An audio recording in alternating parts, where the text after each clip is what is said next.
Fala molecada, se você já sabe quem eu sou, se você é meu aluno, então vamos parar de delongas e vamos ao que interessa. Modelos multivariados, como a gente tem visto ao longo da semana, das últimas semanas, são basicamente formas da gente conseguir fazer uma projeção, uma análise de uma determinada variável endógena sobre um grupo de variáveis que a gente vai chamar de exógena. A gente viu problemas de identificação desse modelo, ou seja, sabemos que, num exemplo simples de peso e altura, se a gente ignora variáveis como sexo e idade, o modelo pode ter aí problemas gravíssimos, inclusive ser não significativo, basicamente todo o nosso trabalho ser estatisticamente irrelevante. Então, a gente vai agora analisar como esses modelos podem ser feitos na prática. Então, a gente vai trabalhar aqui um pouquinho numa modelagem em R ou em Excel, tanto faz. Pode ser em SPSS, pode ser em Views, pode ser em Python, pode ser a linguagem que você quiser, desde que você esteja fazendo a forma correta, o processo de estimação correto, inserindo as variáveis e gerando as interpretações. Abraço e até daqui a pouco.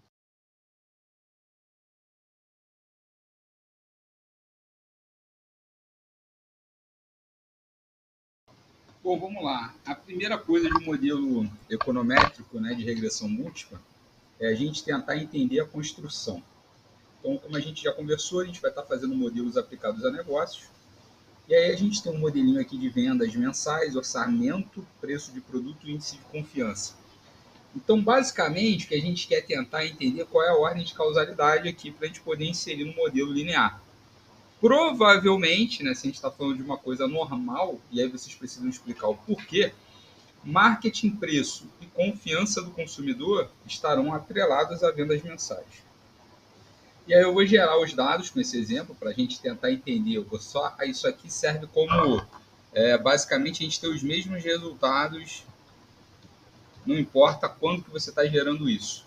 N igual a 100, eu vou ter 100 observações, um data frame formado pelas essas três variáveis aqui, ó, construídas de maneira, obviamente, artificial, e elas serão as variáveis exógenas, e a endógena basicamente vai definir aqui, ó, através dessa equação que é linear, e a gente vai ver se esse processo de estimação é consistente ou não, baseando-se em 100 observações.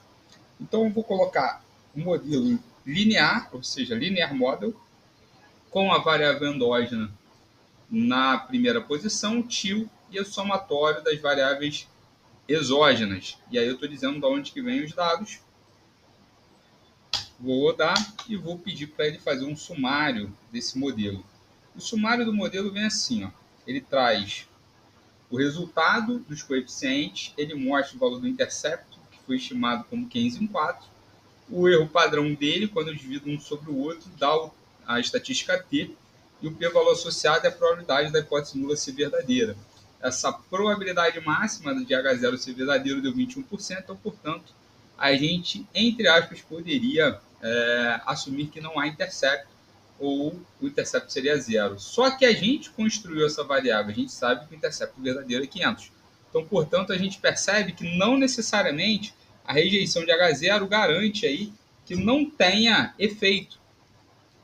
Na real, é que basicamente você não conseguiu observações suficientes para garantir que esse efeito seja estatisticamente significativo.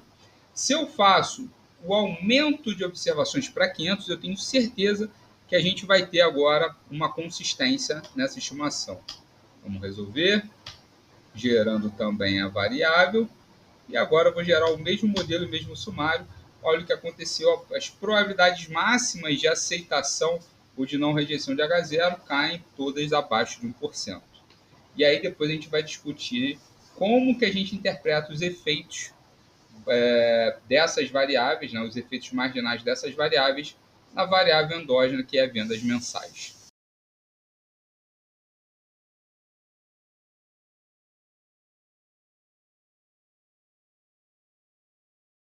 Continuando, né, então agora a gente vai tentar estimar os efeitos marginais, né, do marketing, do preço e no índice de confiança do consumidor.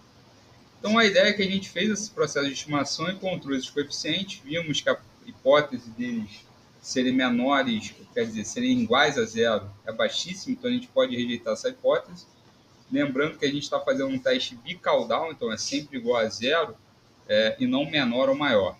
E aí, nesse sentido, os níveis de significância acabam sendo maiores, né? Porque a gente está sendo menos eficiente nesse processo de estimação. Quando a gente olha então o efeito marginal, a gente vê que cada real gasto em marketing, né, se traduz num efeito, se for basicamente dessa forma, né, se traduz num efeito de 118 ou 120 reais a mais aonde?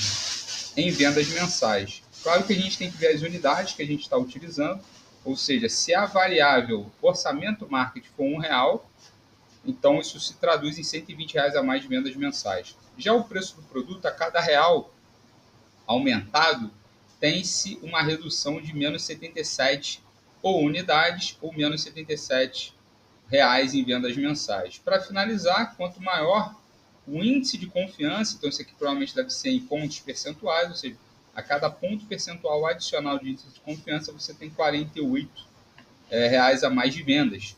Inclusive a gente pode inserir esse comando aqui que é o Stargazer, e no Stargazer a gente solicitar para ele salvar essa regressão de uma maneira até mais bonitinha. Então como que a gente faz isso? A gente já salvou em modelos de negócios, a gente vai pedir para ele salvar em HTML e a gente vai ver como é que fica essa regressão.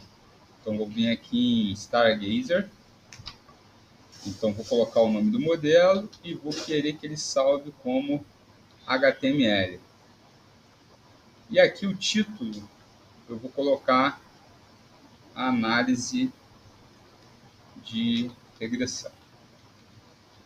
Ele vai salvar para mim. Ah, tá, porque eu não botei entre parênteses. Desculpa, entre aspas. Pronto. Salvou para mim. Tá aqui ele gerou esse Stargazer. Só que eu precisaria salvar em alguma coisa. Então vou botar aqui regressão. Vou salvar aqui. Eu vou gerar essa regressão salva, write. Então vou escrever regressão e vou salvar ela como arquivo regressão.html. Daqui a pouco a gente vai ver como é que fica esse resultado.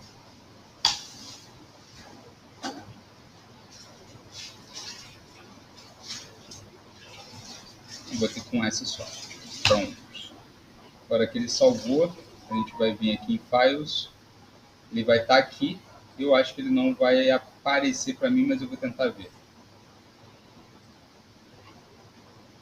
Legal. Então, daqui a pouco a gente vai ver como é que ficou. Então, agora a gente vai ver como que a gente interpreta. Então, aí do lado tem aí o orçamento e marketing, o seu coeficiente. Esses 3 asterísticos revelam qual é o nível de significância, ou seja, a probabilidade máxima de você rejeitar H0. E todos deram 3 asteríscos, indicando que esse nível de significância é menor do que 1%. Provavelmente, então, garantindo você uma certa confiabilidade de rejeição de H0. Temos 500 observações, o R2 altíssimo de 97%, o que indica, obviamente, né, que você tem 97% da variabilidade de vendas mensais explicadas por essas 3 variáveis aqui, orçamento e marketing, preço do produto, índice de confiança.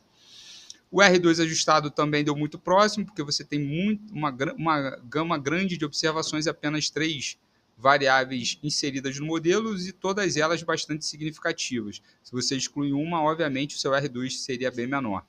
O nível de resíduos é relativamente alto, né?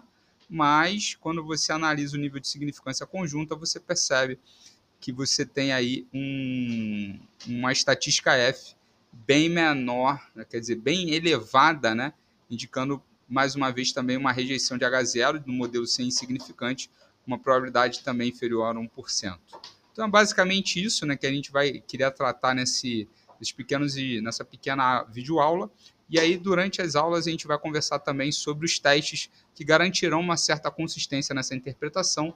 Teste Brute-Pagan, da questão de heterocedicidade, o teste VIF, né, para a gente analisar a multicolinearidade, e o que a gente precisa falar um pouquinho também sobre questões de endogeneidade e como resolver a partir de inclusão de variáveis relevantes.